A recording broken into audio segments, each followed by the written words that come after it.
आज आपण बनवणार आहोत ढाबा स्टाईल मोड आलेल्या हिरव्या मुगाची उसळ। त्यासाठी वाटण तयार करून घेऊया। टमाटा, लसूण, कांदा आणि आलं याचं आपण छान वाटण तयार करून घेणार आहोत। त्याचबरोबर शेंगदाण्याचं कूट, तिखट आणि मीठ हे देखील आपण एक वेगळं वाटण त्याचं तयार केलंय। तेल गरम झालं की आपण जी प्युरी तयार केली टमाटा, कांदा, लसूण ती परतून घेऊया आणि वाटण जे शेंगदाण्याचं तयार केलंय तेही टाकूया। ते छान परतलं की आपण घालूया अर्धा चमचा मसाला, एक चमचा हळद, अर्धा चमचा तिखट, थोडंसं काश्मीरी तिखट कलर येण्यासाठी, त्याचबरोबर चिमूटभर साखर। हे छान असं आपण परतून घेणार आहोत। मसाला छान असा तळला गेला की त्यात आपण घालणार आहोत थोडंसं गरम पाणी।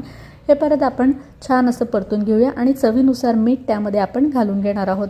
लक्षात ठेवा, मोड आलेले मूग आहे, मुगाला शिजायसाठी जास्त वेळ लागत नाही, त्यामुळे आपण ते डायरेक्ट मोड आलेले मूग मसाल्यामध्ये टाकून शिजवून घेणार आहोत।